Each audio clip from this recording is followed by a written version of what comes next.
श्री शिवाय नमस्तुभ्यम। हर हर महादेव। दोस्तों, आप सभी लोग जानते हैं मार्च 2026 यानी रविवार को पड़ रही है फाल्गुन महीने की प्रदोष व्रत, जो बहुत ही खास है। और दोस्तों, ये वो तिथि है जो कि फाल्गुन महीने में रविवार को पड़ रही है। दोस्तों, इसी दिन किया जाने वाला पंडित जी द्वारा बताया गया एक लाल फूल और एक सफेद फूल वाले उपाय आप लोगों को जरूर करना चाहिए, क्योंकि दोस्तों ये एक ऐसा उपाय है जो कि हर दिन नहीं किया जाता। फाल्गुन महीने में जो रविवार की प्रदोष व्रत आती है उसी दिन किया जाता है। अगर आप लोगों ने इस उपाय को नहीं किया है या किसी कारणवश नहीं कर पाए हो तो इस फाल्गुन रविवार प्रदोष व्रत के दिन इस उपाय से मत चूकना। दोस्तों देखिए, ये दिन इतना खास होता है, इतना महत्वपूर्ण होता है। देखा गया है कभी कभी बड़े बड़े पूजा पाठ अनुष्ठान से जो मनोकामना पूर्ण नहीं होती है, वह फाल्गुन रविवार के दिन एक छोटे से करने से ही आपकी मनोकामना पूर्ण हो जाती है। और बहुत सारे लोगों ने इस उपाय को किया भी है और उनको इस उपाय को करने का फल भी जरूर मिला है। अगर आप लोग भी इस उपाय को इस रविवार के दिन करना चाहते हैं तो आप इस उपाय को पहले अच्छे से समझ लेना, सुन लेना, उसके बाद करना। आपको इस उपाय का फल जरूर मिलेगा, आपकी सभी मनोकामनाएं पूरी हो जाएंगी। दोस्तों, हम आपको यहाँ पर बता दें कि ये जो एक लाल फूल और एक सफेद फूल वाले उपाय है, ये उपाय पंडित जी ने अपनी अभी की सीहोर की कथा में ही बताया है। उपाय को करने से आपके घर में चाहे किसी भी प्रकार की दुहक और समस्या क्यों ना चल रही हो, आपको उसका कारण भी नहीं पता है कि भाई ये समस्या किस कारण से चल रही है। उसका कुछ भी कारण हो सकता है, जैसे पितृदोष हो सकता है, काल सर्प दोष हो सकता है, या किसी भी तरह का मंगल दोष भी हो सकता है, और भी बहुत तरह के दोष होते हैं, कुछ भी हो सकता है। पर आपको इस उपाय को करने के लिए अपने दोष को पता लगाने की भी जरूरत है। आपके घर में किस कारण से इतनी दुख और परेशानी आ रही है वो भी आपको पता लगाने की जरूरत नहीं है। बस रविवार को प्रदोष व्रत के दिन इस उपाय को कर लेना है, क्योंकि इसी एकमात्र उपाय को करने से आपके पूरे घर परिवार में सुख और शांति हो जाएगी। आपके घर में अच्छे अच्छे काम होने लगेंगे। आपकी जो भी मनोकामना होगी वो भी धीरे धीरे करके पूर्ण होना शुरू हो जाएगी। अब हम समझते हैं इस एक लाल फूल और एक सफेद फूल वाले उपाय को आपको करना कैसे है, किसको करना है, किस करना है और कैसे करना है। देखो, उपाय बिल्कुल आसान है, बस समझने वाली बात है। ध्यान से समझिए, उसके बाद ही आप लोग जो है इस उपाय को जरूर कीजिएगा। सबसे पहली चीज हम लोग ये समझते हैं कि इस एक लाल फूल और एक सफेद फूल वाले उपाय को इस आने वाली रविवार प्रदोष व्रत के दिन किसको करना है। तो देखिए, इस उपाय को घर के सभी सदस्यों को करने की बिल्कुल भी जरूरत नहीं है। घर में से कोई एक मुख्य बड़ा सदस्य इस उपाय को करेगा तो उस घर परिवार के सभी सदस्यों को इस उपाय को करने का फल मिल जाएगा। पर वो बड़ा सदस्य कौन होगा, कौन व्यक्ति इस उपाय को करेगा, तो यहां पर देखिए हम आपको बता दें, घर की जो बड़ी माताएं बहनें होंगी, घर की बड़ी माताओं बहनों में से कोई भी एक माता बहन इस वाले उपाय को कर सकती है। अपने पूरे घर परिवार के लिए घर में सभी सदस्यों को इस उपाय को करने की जरूरत नहीं है। मात्र घर की जो माताएं बहनें हैं उनमें से कोई भी एक माता बहन इस वाले उपाय को करेगी तो उसके घर परिवार के पूरे सदस्यों को इस उपाय का फल मिलेगा। अगर किसी कारणवश माताएं बहनें घर में उपस्थित ना हो या वो इस उपाय को ना कर रही हो, कुछ दिक्कत हो, तो भाई उस जगह पर फिर घर का कोई बड़ा व्यक्ति भी इस उपाय को कर सकता है। माताओं बहनों के कहने का मतलब यह था कि माताएं बहनें घर की लक्ष्मी होती है। जब घर की लक्ष्मी कोई उपाय करती हैं तो निश्चित ही भगवान शिव जी जल्दी प्रसन्न होते हैं और उपाय का फल में बहुत जल्दी और बहुत बड़ा करके भी यहां पर देते हैं। तो आप लोग ये बात समझ गए होंगे। अब हम ये बात समझते हैं कि इस वाले उपाय को हमें करना किस समय है।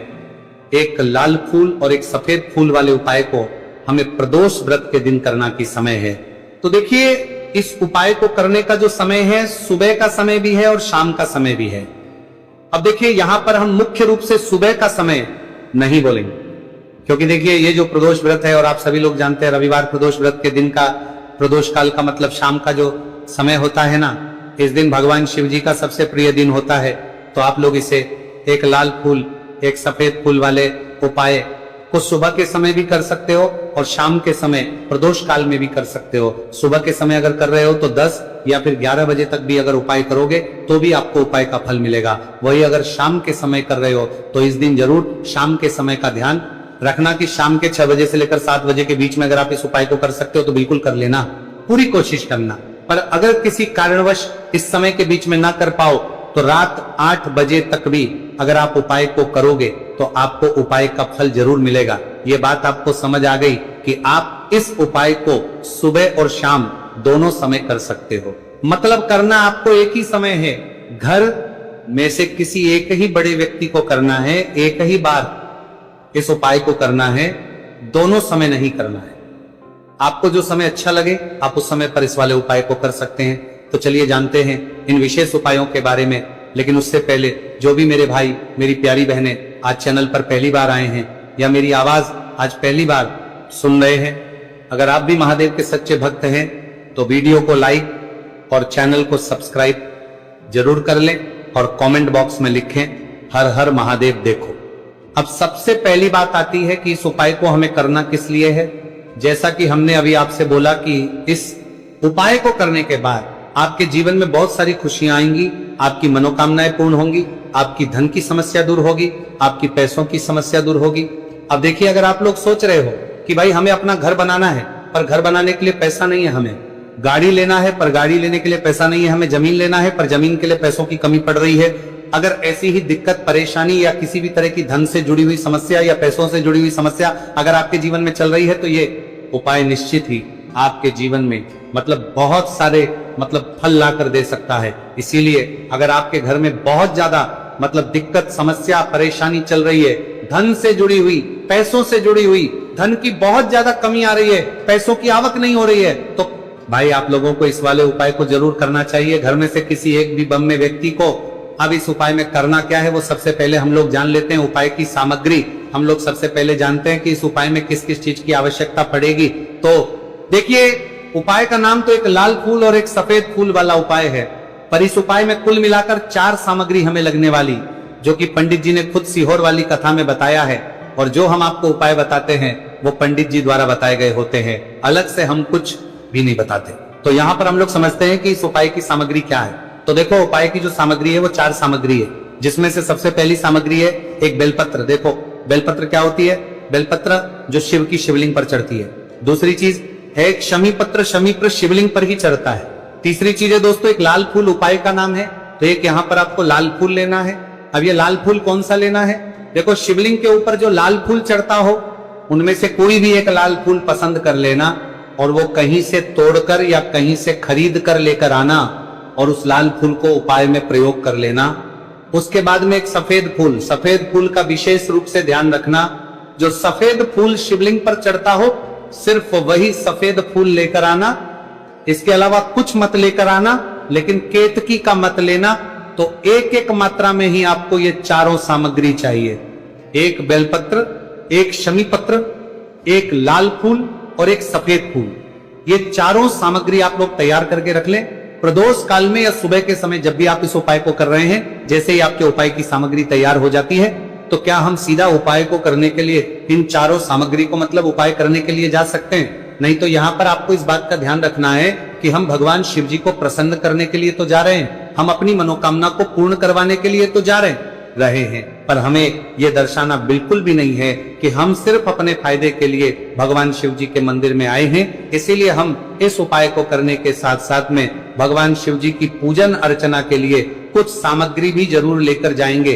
जैसे कि सुबह समय अगर आप उपाय को कर रहे हो, इस एक लाल फूल और एक सफेद फूल वाले उपाय को, तो भाई सुबह के समय आपको एक लोटा जल लेकर जाना है। जो लोग प्रतिदिन शिव जी के मंदिर जाते हैं, पूजन अर्चना करते हैं, जल चढ़ाते हैं, फूल बेल पत्र सब कुछ चढ़ाते हैं, भाई वो अपनी पूजन अर्चना वैसी की वैसी ही करना। बाकी जो सिर्फ उपाय को करने के लिए जा रहा है, जो कुछ भी लेकर नहीं जा रहा है, उसे कम से कम 1 लोटा जल अपने घर से भरकर लेकर जाना, अगर आप उपाय को कर रहे हो, है ना। क्योंकि इस वाले उपाय को आप भगवान शिव जी की पूजन अर्चना करने के बाद ही करना।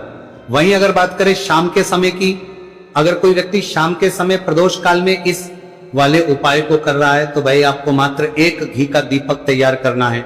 ये बात हम हमेशा बोलते हैं, शाम के समय प्रदोष काल में कोई कर रहे हो ना, तो दीपक का विशेष महत्व होता है। रविवार, प्रदोष व्रत, दिन का प्रदोष काल में जो भी व्यक्ति दीपक जलाता है ना भगवान शिव जी के मंदिर में, भाई उसके जीवन से सारी दुख और परेशानियां भी दूर होती है।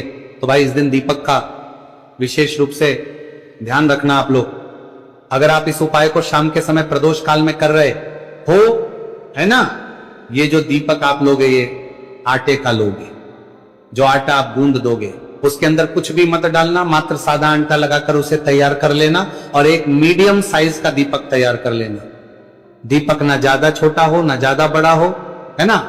उसके बाद में दीपक आपका तैयार हो जाए तो इसके अंदर जो बत्ती रखोगे वो गोल बत्ती रखोगे। देखो गोल बत्ती भी दो तरह की होगी, एक बाजार की और एक घर वाली। तो कोशिश करना अपने घर में जो रुई रखी हुई है उस रुई से आप लोग एक गोल बत्ती अपने ही हाथों से बनाओ। उपाय का फल अच्छा मिलता है, भगवान शिव जी जल्दी प्रसन्न होते हैं।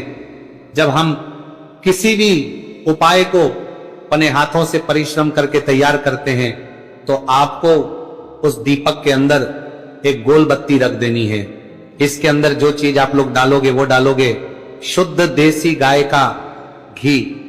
इस बात का विशेष रूप से ध्यान रखना, शुद्ध देसी गाय का घी ही डालना है, तेल वगैरह नहीं। आज के दिन तो मत डालना, रविवार प्रदोष व्रत के दिन, क्योंकि भगवान शिव जी का सबसे प्रिय दिन और प्रिय समय पर हम लोग इस वाले उपाय करते हुए 7 चावल आपको रखना है, ठीक है।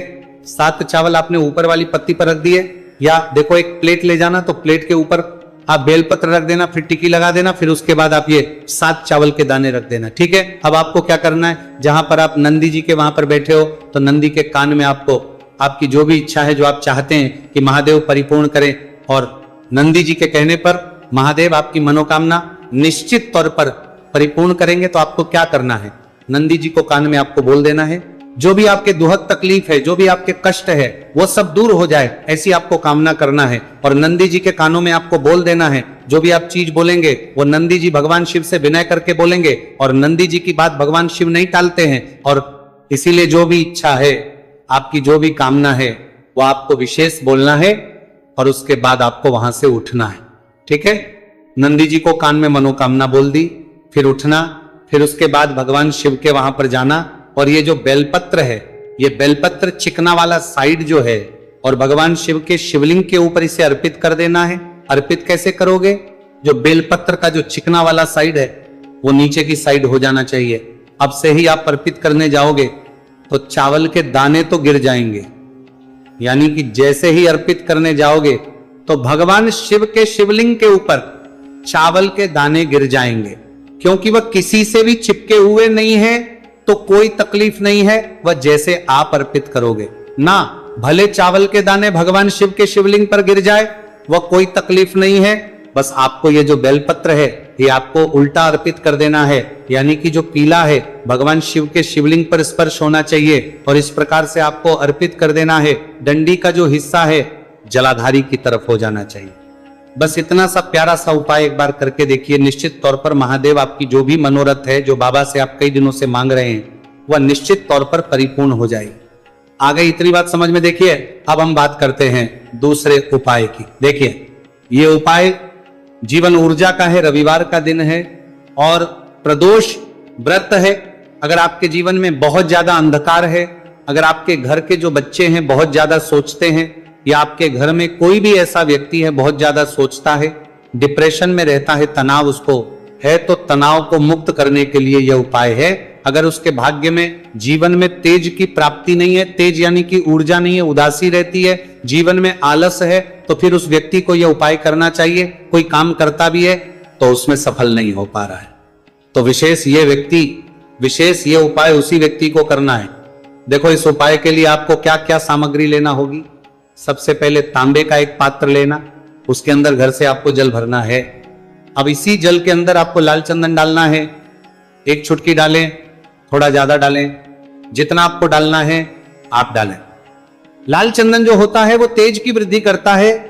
रविवार के दिन लाल चीजों का उपाय करना बेहद शुभ होता है, और हो सके तो लाल रंग के कपड़े पहन करके अगर आप ये उपाय करेंगे ना तो और भी शुभ होगा। ये लाल चंदन मिश्रित जल, आपको क्या करना है, आपको जाना है किसी भी बेलपत्र के पेड़ के वहां पर, सुबह से लेकर के शाम तक आप ये उपाय कर सकते हैं। कल रविवार की प्रदोष व्रत पर सुबह से लेकर के शाम तक आप बेलपत्र के पेड़ के वहां पर जाना, उत्तरमुखी होकर आपके जीवन के अंधकार दूर हो। जो भी आप स्मरण करेंगे आप लेट उठते हैं, आपसे कोई कार्य बनता नहीं है, आपके जीवन में रोग बहुत ज्यादा है तो भी आप ये उपाय करेंगे तो आपको उसका स्मरण करना है कि यह समस्या मेरी महादेव आपको दूर करना है। ऐसी कामना करते हुए आपको ये जो जल है श्री शिवाय नमस्तुभ्यम का स्मरण करते हुए ये पूरा जल आपको बेलपत्र के पेड़ की जड़ में आपको अर्पित कर देना है।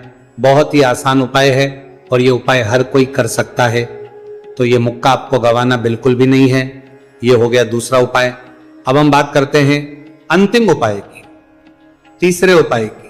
देखो ये उपाय बहुत ज्यादा खास है। शिवलिंग पर चढ़ा जल 3 जगह आपको लगाना है, आपके शरीर में, और आपकी बीमारी दूर हो जाएगी। देखो अगर आपको कोई बीमारी हो गई है और बार बार आप डॉक्टर को दिखा रहे हैं, डॉक्टर ने बोला 5-10 दिन अगर आराम नहीं होगा तो आप एडमिट हो, या आपके शरीर में कोई रोग है जो कई दिनों से है और आप चाहते हैं कि वह रोग आपका दूर हो जाए, तो यह रोग आपका निश्चित तौर पर दूर होगा। बहुत ही आसान सा उपाय है, घर का कोई भी व्यक्ति यह उपाय करवाए है सकता है, यह रोगी व्यक्ति भी यह उपाय कर सकता है। मात्र तांबे के पात्र के अंदर 1 लोटा जल लेना है और आपको आज के दिन यानी कि रविवार की प्रदोष व्रत के दिन आपको जाना है भगवान शिव के मंदिर में। और अब आपको क्या करना, इस उपाय को समझना। 1 लोटा जल है, अब आपको भगवान शिव के शिवलिंग पर सबसे पहले गणेश जी के स्थान पर, कार्तिकेय जी के स्थान पर, मां माता अशोक सुंदरी वाले स्थान पर, पार्वती माता के हस्तकमल पर, फिर भगवान शिव के शिवलिंग पर आपको अर्पित कर देना है।